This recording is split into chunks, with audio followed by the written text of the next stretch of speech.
Hi, welcome again to 7 Minutes or Less, where we talk about a Christian topic with our guest, Brother Bruce Bennett, who is the senior pastor here at First Methodist Malvern. Thanks again for sharing some time with us. Thank you, Tony. You bet.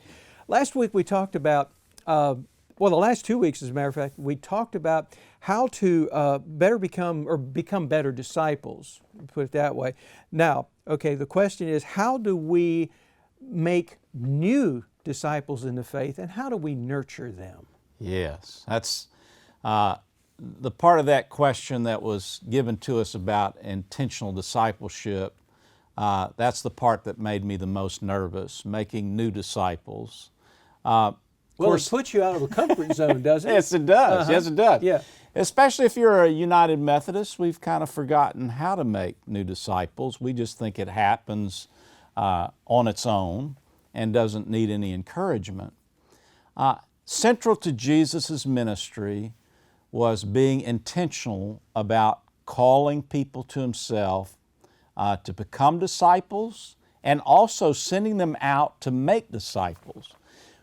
When He first called His first disciples in Matthew chapter 4, He calls them to follow Him and He says, "Follow me and I will make you fish for people," or fishers of people. I'm going to teach you how to go out and catch other people for the kingdom of God and make disciples of them. And so the gospel, Matthew's gospel, ends in the same way. He tells us to go to all nations and make disciples and teach them to obey all that He taught us.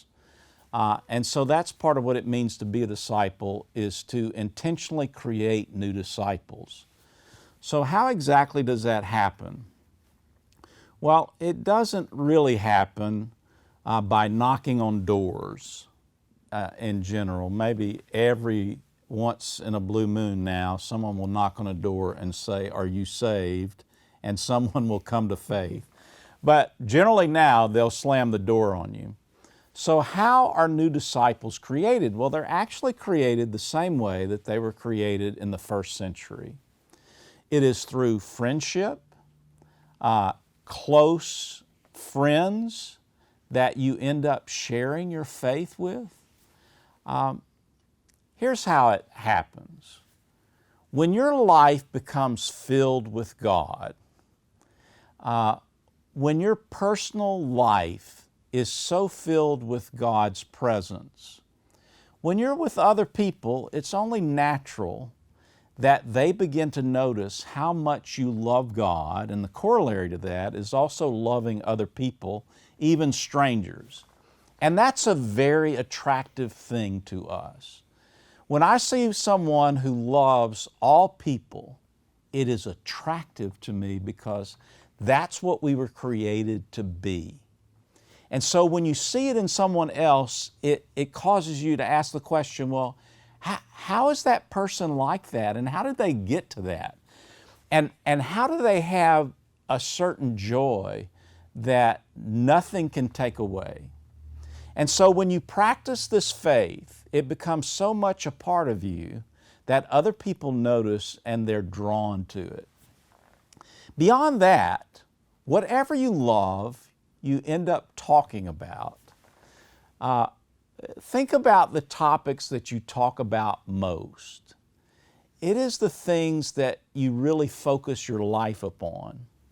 So when you focus your life on loving God with all your heart, soul, mind, and strength, and you focus on the corollary of that, Jesus told us, the second part of that is to love everyone in the same way, to love them as you love yourself. You don't have to love them more than you love yourself, but you love them as much as you love yourself.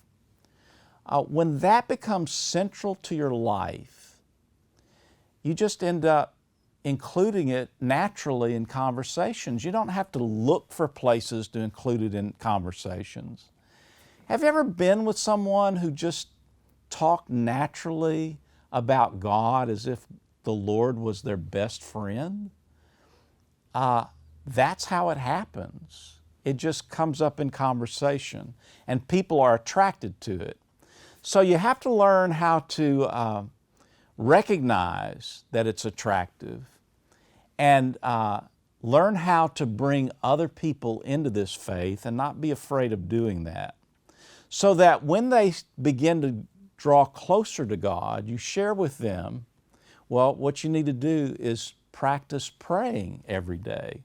Try 10 minutes of praying and listening. Pray 5 minutes, listen for 5 minutes. Oh, and by the way, read the Scriptures. And oh, by the way, go to your church, the church of your choice, and engage in worship with them, and engage in Bible study with them, and Christian discussions with them. And that's the way you begin to create new disciples. You talked about when you're in company with someone else and you just open up and you talk about the things you love, and if God would be one of them, you would talk about that.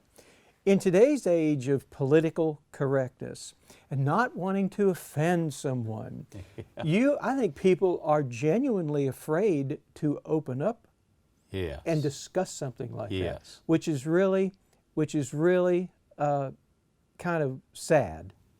That's why I say this is really a natural outgrowth, a natural occurrence when you're with people that are your close friends. Family and friends. By the way, that's how the early church grew. It wasn't through strangers, meeting strangers and telling them the faith. It was your closest friends sharing your deepest thoughts, your family and friends. What could be more natural than that? We have spent 3 weeks talking about discipleship and disciplines, and I hope you have enjoyed it and you've stayed with us the whole time. If there's a question, and this one actually was a suggestion made by a person who watches these programs. If there's one that you would like to ask to have discussed here on the program, all you have to do is send an email to info@firstmethodistmalvern.org, info@firstmethodistmalvern.org, and we will get it transmitted to Brother Bruce, and we'll try to make a program out of it just for you. So do that for us. We sure would appreciate it, okay? Thank you again, Brother Bruce, and we'll see you again next week, okay? Thank you, Tony, for setting all this up, taking care of all of it. My pleasure. Thank you Thank so you. much. You bet.